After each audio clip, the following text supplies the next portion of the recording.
Ei pessoal, tudo bom com vocês? Aqui quem fala é a professora Daiane. Estou aqui hoje para fazer a correção das atividades da semana 4 do PET 1 2021 de Geografia para o terceiro ano do ensino médio. O tema das questões são as tendências e dilemas do crescimento populacional. Conforme vocês já sabem, um revisional de um conteúdo estudado no segundo ano do ensino médio. Então, vamos às questões. Primeira delas. Embora o Brasil esteja entre os países mais populosos do mundo, quando se relaciona sua população total com a área, obtém-se um número relativamente baixo. Então, você pega a população absoluta e divide pela área. Essa relação população-área, damos o nome de densidade demográfica. Lembrando que ela é mensurada em habitantes por quilômetro quadrado. Letra C. Número 2. O envelhecimento da população está mudando radicalmente as características da população da Europa, onde o número de pessoas com mais de 60 anos deverá chegar nas próximas décadas a 30% da população total. Graças aos avanços da medicina e da ciência, a população está cada vez mais velha. Isso ocorre em função do... Então, ter uma população cada vez mais velha, isso ocorre por quê? Porque há um declínio é diminuição da natalidade, que são os nascimentos, e aumento da longevidade, que são os anos de vida, também chamado de expectativa ou esperança de vida, ok? Letra A. Por que não pode ser a letra B? Porque ela fala exatamente o oposto da A, né? Ela fala que há um aumento da natalidade, não é o que acontece na Europa, e nem uma diminuição da longevidade, também não é o que acontece na Europa. Letra C também está errada, porque fala que há um aumento na natalidade, não há um aumento. Letra D. Aumento da longevidade e do crescimento vegetativo? Não. Lembrando que o crescimento vegetativo é a natalidade menos a mortalidade. Na Europa não está acontecendo um aumento do crescimento vegetativo. Na verdade, a grande maioria dos países está tendo uma diminuição do crescimento vegetativo. Letra E. Declínio da mortalidade e diminuição da longevidade? Não. Na Europa, observa-se um aumento da longevidade, um aumento da esperança de vida. 3.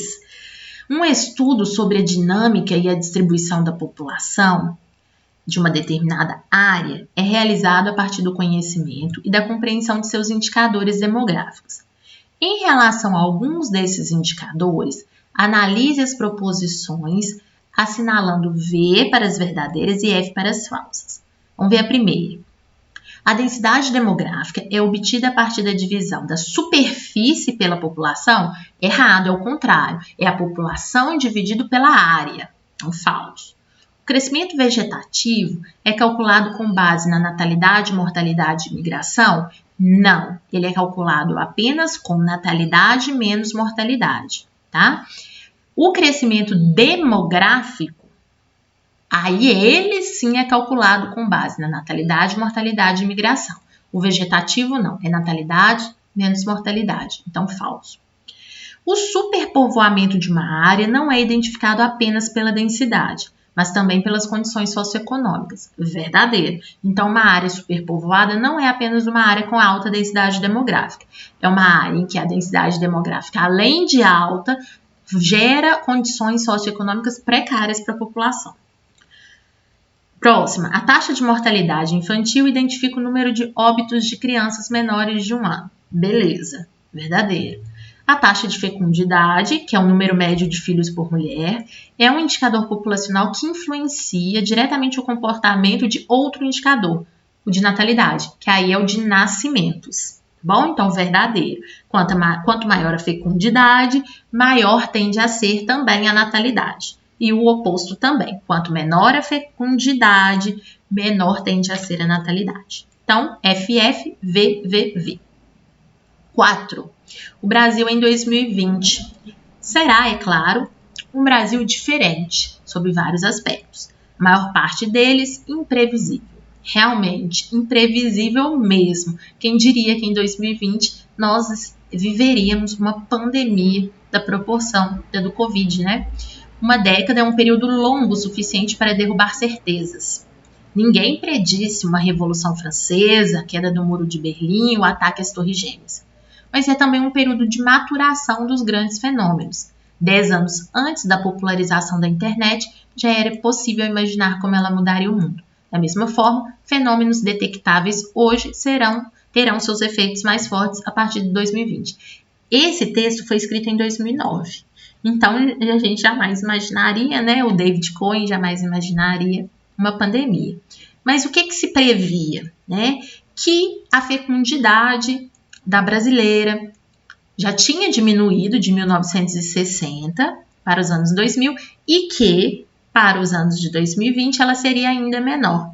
Né? Então, as mulheres teriam cada vez menos filhos. Isso, de fato, se concretizou e vem se concretizando. Com base no enunciado e na imagem, apresente características para explicar o fenômeno da transição demográfica no Brasil. Então, o que a transição demográfica no Brasil indicava até aqui?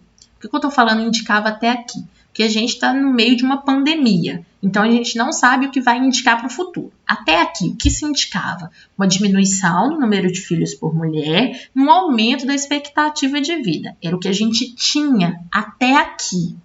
O que vai sair, o que vai sobrar do Brasil quando a gente sair da pandemia, aí a gente precisa avaliar. Então, qual é a análise que eu sugiro para vocês?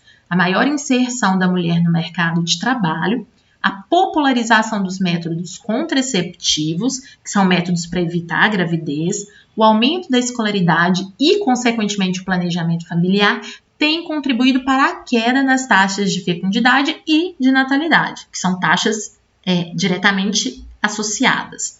Soma-se a isso o fato de que os brasileiros têm vivido mais e por isso a população idosa tem aumentado. Gente, reforçando, isso até o momento era o que a gente tinha. Pós-pandemia, a gente ainda precisa calcular os danos. Portanto, observa-se uma tendência de desaceleração do crescimento vegetativo, o que marca a atual fase de transição demográfica. Atenção, essa tendência de desaceleração do crescimento vegetativo, ela se mantém mesmo com a pandemia do Covid-19. Por quê? Os pesquisadores estão estimando que, como está morrendo muita gente, é possível que o Brasil chegue um momento em que vá morrer mais gente do que nascer. Quando isso acontece, a população, ao invés de crescer, ela vai diminuir. Né? Então, isso é uma tendência que realmente deve continuar mesmo com a pandemia, mesmo com o pós-pandemia. Vamos ao 5. Nós temos aqui no gráfico a representação da queda na taxa de fecundidade, que é a queda na média de filhos por mulher. O processo registrado no gráfico gerou a seguinte consequência. Então, que consequência a gente tem da diminuição da média de filhos por mulher e, consequentemente, da diminuição de nascimentos? Decréscimo da população absoluta? Não necessariamente. Muitos alunos meus marcam essa questão. Por que não é um decréscimo da população absoluta? Porque você só vai ter uma diminuição da população absoluta quando você tiver mais mortes do que nascimentos. E pelo gráfico, a gente não pode inferir isso. A gente tem uma queda no número de nascimentos, uma queda na média de filhos por mulher, mas não significa que essa queda leva a uma diminuição da população absoluta. O que a gente tem? A gente tem uma redução do crescimento vegetativo, que é o que acontece no Brasil. O Brasil continua aumentando sua população, mas aumentando em um ritmo mais lento. Não sei se o pós-pandemia vai continuar assim, com aumento. Talvez a gente tenha, de fato, um decréscimo. Mas aí é por causa da pandemia, que levou a um número de mortes maior do que o número de nascimentos. Não era o momento representado no gráfico. No gráfico, o que a gente tinha era uma diminuição na natalidade.